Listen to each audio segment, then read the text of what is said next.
quando è che hai cominciato a conoscere Philippe Daverio come personaggio televisivo e soprattutto come divulgatore televisivo?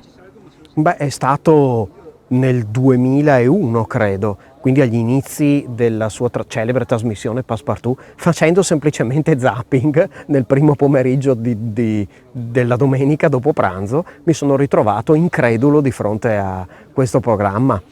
Ecco, tu ti sei detto incredulo, ma come mai? Cos'è che ti colpì di quella trasmissione? Prima di tutto la qualità della divulgazione culturale e l'originalità del tema.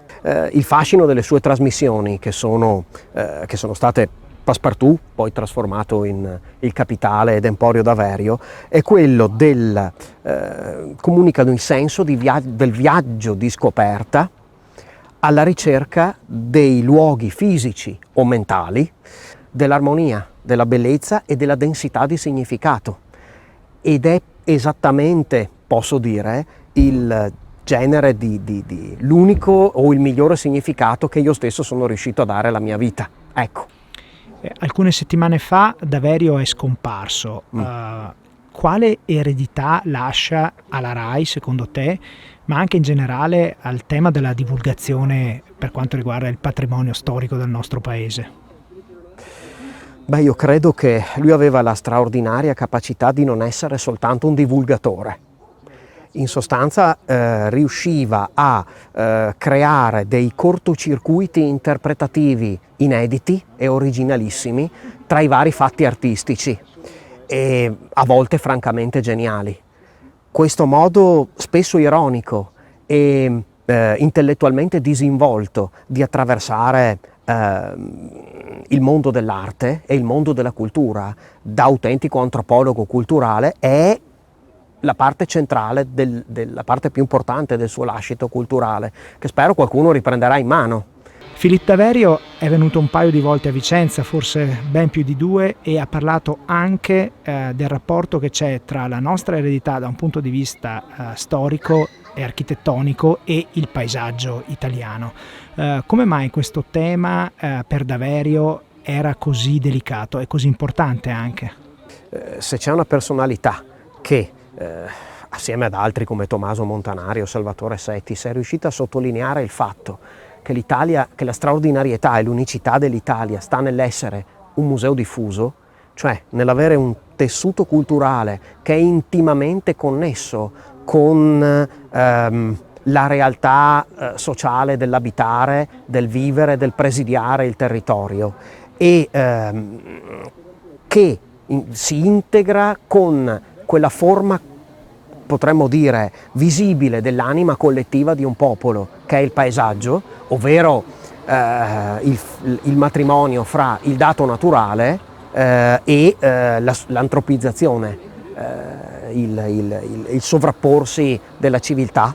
È proprio Daverio, che è stato un maestro per me in questo senso. Soprattutto è stato un maestro nel comunicare la capacità che ha la narrazione televisiva di concentrare l'attenzione del pubblico in un discorso, su un discorso, mostrando però anche il lato ingannevole insito in questo discorso. Tranquillamente spostando l'obiettivo della telecamera noi possiamo tagliare le ferite che il paesaggio come forma culturale ed estetica, ma anche l'ambiente ha ricevuto. Allargando l'obiettivo, come potremmo fare qui, le ferite diventano più evidenti, patenti, dolorose. Questa è una delle tematiche che lui ha messo in luce.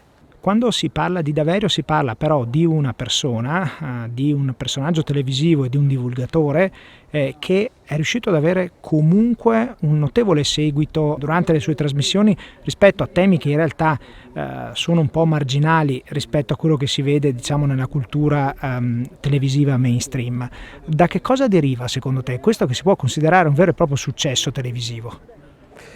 Io penso che derivi dalla formula del format, dal fascino assolutamente dendistico del personaggio in se stesso e appunto da quel senso di viaggio alla scoperta della densità, del significato, del bello che lui ha saputo dare attraverso un montaggio poi strepitoso, dovuto al regista Mauro Raponi.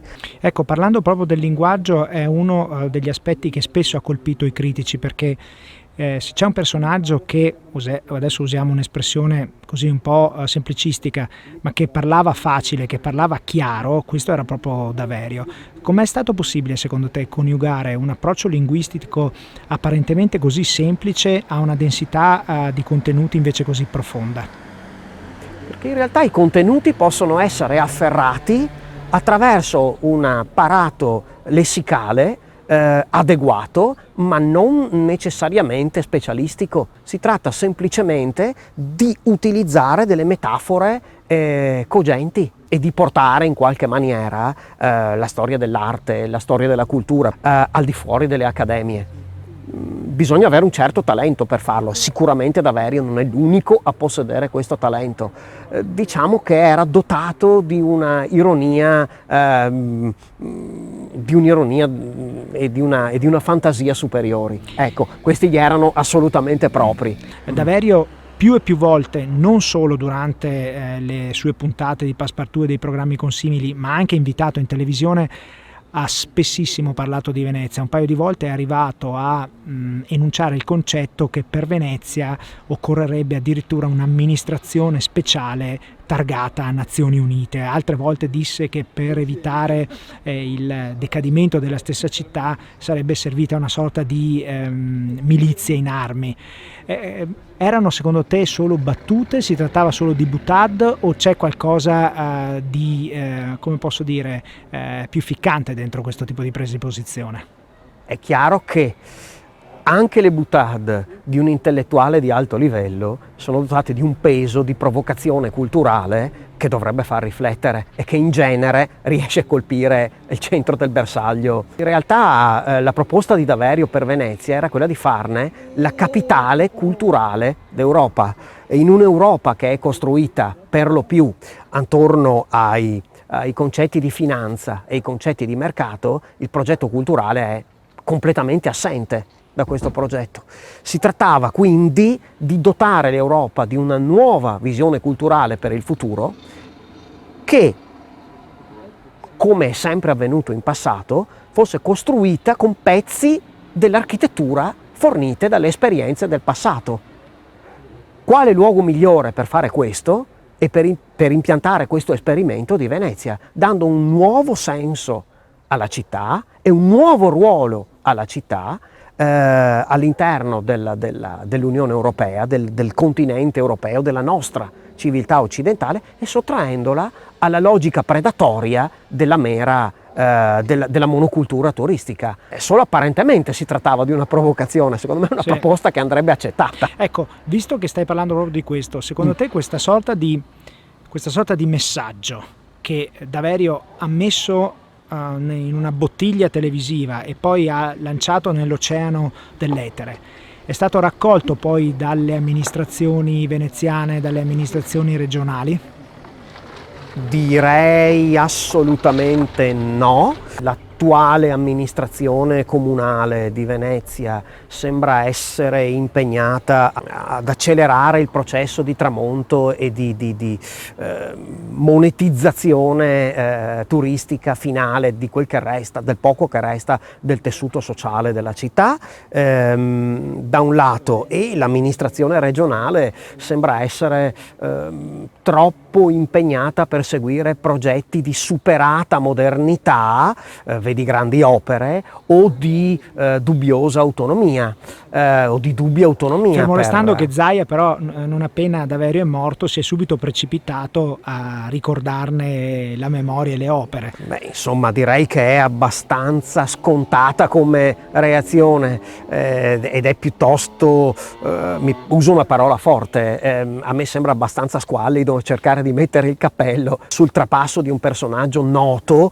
con il quale si è avuto ha avuto una notevole popolarità e con il quale si è stato in sia pur superficiali rapporti. Onestamente sarebbe stato più interessante cercare di raccogliere e di prendere in mano qualcosa dei contenuti che comunicava. Secondo te la legge sul consumo del suolo del Veneto ha raccolto l'eredità che Daverio ha cercato di lasciarci, oppure ha fatto l'esatto contrario? Questa domanda a sua volta mi sembra una provocazione, perché dire un semplice no è quasi non esaustivo rispetto allo squallore di quella legge.